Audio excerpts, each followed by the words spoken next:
Assalamualaikum warahmatullahi wabarakatuh. Selamat pagi anak-anak sekalian. Hari ini kita akan membahas topik penting yang berkaitan dengan ekonomi daerah, yaitu jenis-jenis usaha BUMT atau badan usaha milik daerah.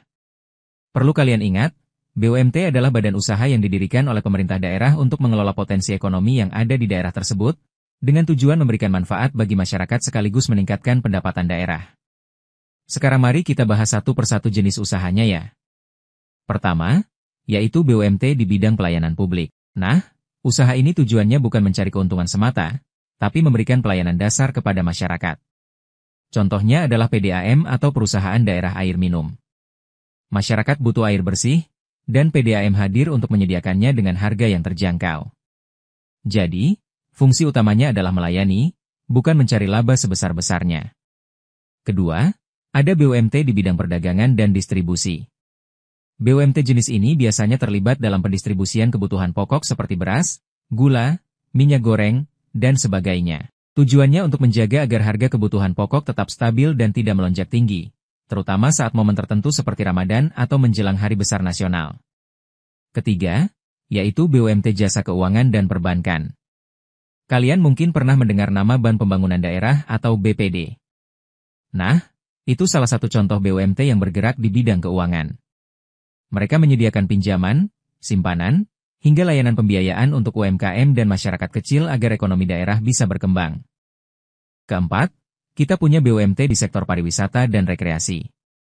Daerah-daerah yang memiliki potensi wisata biasanya membentuk BUMT untuk mengelola destinasi wisata, seperti pantai, taman kota, atau cagar budaya. Misalnya, hotel milik pemerintah daerah atau taman wisata yang dikelola langsung oleh BUMT. Tujuannya, tentu untuk menarik wisatawan dan meningkatkan pendapatan asli daerah. Kelima, ada BUMT di bidang pertanian, perikanan, dan peternakan. BUMT ini fokus pada pengembangan sektor agraris. Mereka bekerja sama dengan petani dan nelayan, menyediakan bibit, pupuk, hingga menjual hasil panennya. Ini penting sekali untuk mendukung ketahanan pangan dan juga meningkatkan kesejahteraan petani lokal.